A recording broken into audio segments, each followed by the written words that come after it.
Hola.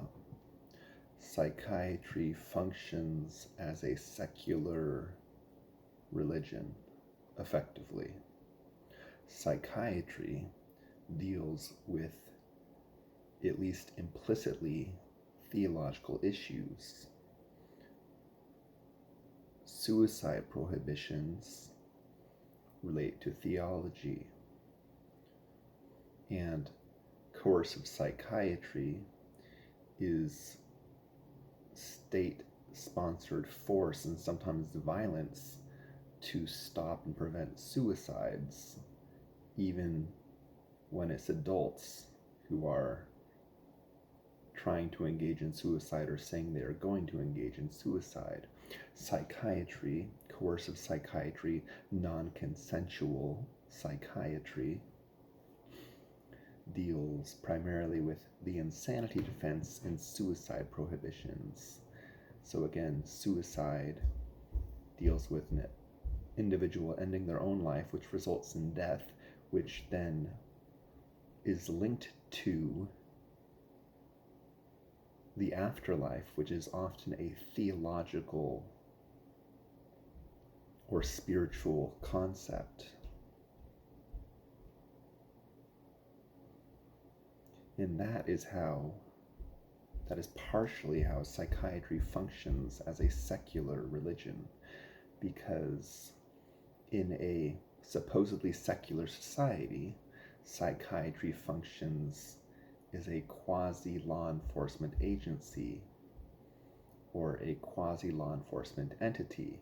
Suicide is technically legal, however, it is also legal for those in the psychiatric industry to lock up those who try to engage in suicide or say they're going to in psychiatric hospitals. So in this way, suicide is effectively illegal because you can be punished, effectively punished, for those who do not want it when it's non-consensual.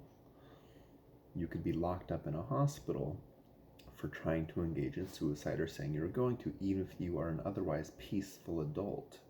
So therefore, psychiatry is dealing with issues related to the afterlife because they are forcibly, coercively preventing suicides. And I'm not saying that suicide is a good thing. I hope that no adult wants to engage in suicide. I will say that very clearly. It will be good if we can have society be so awesome, that we can have living on earth be so awesome that no adult wants to engage in suicide. That'd be great. That would be ideal. If we can use persuasion, reason, and kindness to reduce suicides, that would be great. That would be ideal. We should not use psychiatric force, coercion, and confinement to stop adults from engaging in suicide in private. We should use persuasion, reason, and kindness.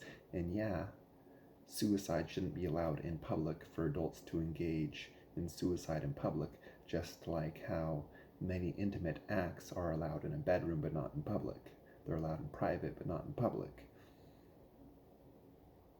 So I would encourage you to read books by psychiatrist Thomas Szaszian like Suicide Prohibition, The Shame of Medicine, Fatal Freedom, The Ethics and Politics of Suicide.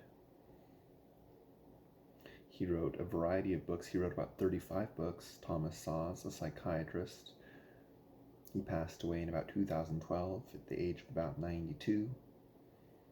He was professor emeritus at the upstate New York Medical College, I believe, SUNY Medical, upstate New York. Szaszian, if you want to look him up, is spelled S-Z-A-S-Z, Sam Zebra, Apple Sam Zebra. Thomas Szaszian, check it out. And we live in a supposedly secular democracy. However, suicide prohibitions, if you look at the history of it, are based upon historically Judeo-Christian values prohibiting self-killing. So, if we want to live in an authentically secular democracy opposed to a quasi-secular, quasi-theocracy that is ruled by tyranny of the majority within a democracy, if we want to live in an authentically secular democracy, then we should probably listen to atheist psychiatrist Thomas Szasz and stop coercing adults when they try to engage in suicide. Maybe we should use some persuasion, reason, and kindness and not use psychiatric coercion, force, and confinement. That seems logical to me. So, Benjamin Rush, who is considered the father of psychiatry, his picture is in the front of at least the DSM-4 TR, probably DSM-5 too. I haven't seen that one recently, but the DSM-4, Benjamin Rush's picture is in the front. Considered the father of psychiatry, he was a signer of the Declaration of Independence. He was the Surgeon General of the Continental Army in the Revolutionary War, and he's considered the father of psychiatry. So if you look at the history of psychiatry, it's no wonder that psychiatry functions as our secular religion effectively. Just like we have a separation of church and state, we should also have a separation of psychiatry and state.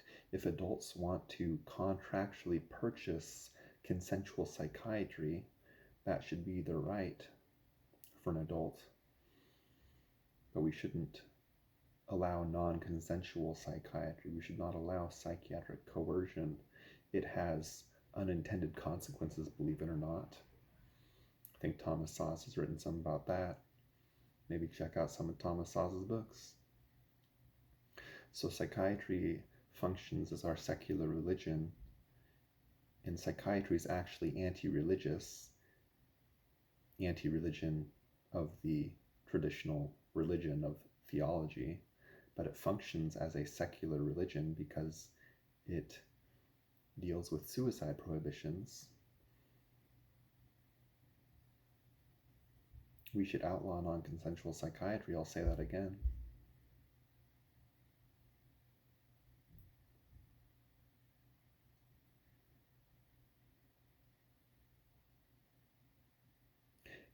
And I'll say one last thing.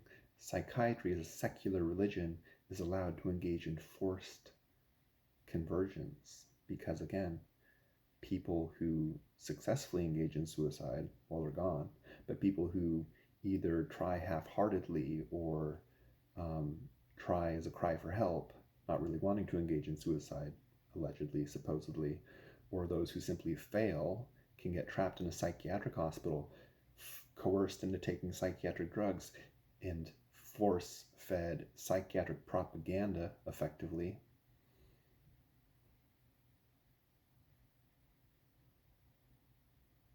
According to psychiatrist Thomas Szasz, civil commitment and the insanity defense form the foundations of psychiatric slavery. Thomas Szasz wrote a whole book called Psychiatric Slavery, which examines a Supreme Court case, the Donaldson case. I wrote a very short book called Outlaw Psychiatric Slavery. You can check it out. I'm probably going to write another book soon, publish it pretty soon, relatively soon, about all this stuff I'm talking about. So psychiatry is effectively a secular religion. It is effectively the secular religion of the United States. Many of its coercive actions are based upon Judeo-Christian values, and hence those are infused into the secular religion of psychiatry, but because of the way our political system is structured, they are forced to remove all explicit religious things from psychiatry and make it as secular as possible, yet it functions as a secular religion because it deals with suicide prohibitions and forcibly inflicting those suicide prohibitions on otherwise peaceful adults who want to end their own lives. And again, I'm not promoting suicide. It will be good if we can reduce suicides to zero using persuasion, reason, and kindness. We should not be using psychiatric force, coercion, and confinement on adults if they don't want it. If an adult is breaking a law, they should be dealt with criminally. There should be no insanity defense. People do things for stupid and foolish reasons. It doesn't mean they should be successfully pleading the insanity defense. Insanity is ultimately subjective. That's the subject of a whole other video, though, as to why the insanity defense should be outlawed. This is more simply to state that there is psychiatric dogma, which is basically articles of faith, because it's not based on actual science, on objective science. It's not. It's subjective. Psychiatry is very subjective. Homosexuality used to be considered a mental disorder until it was voted out of existence, and now it's no longer a mental disorder. It's no longer a psychiatric disorder. Drapetomania was a proposed psychiatric diagnosis where a slave in the 1800s, this is when slavery existed, and in the United States, chattel slavery, drapetomania was a proposed disorder where a slave wanting to be free simply suffered from a psychiatric disorder, drapetomania. It's ridiculous. So psychiatry is effectively the secular religion of the United States. This problem can be solved simply by outlawing non-consensual psychiatry, and then there will be a free market in psychiatry, just like there's a free market in religion. Psychiatry is not authentic medicine. It is an article of faith to consider psychiatry authentic medicine. Neurology is real medicine. Study the history of neurosyphilis, and you can see how a sort of quasi-psychiatric disorder became a neurological disorder because they discovered objective lesions and causes of syphilitic insanity. The syphilis bacteria infects the brain. That's an objective medical disorder. Anyhow, read books by psychiatrist Thomas Szasz. Think critically. Thanks for watching. Please subscribe.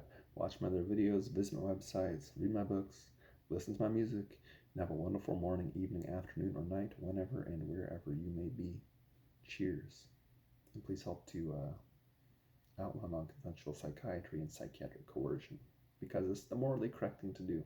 So, thanks for watching. Serenity, limitless peace.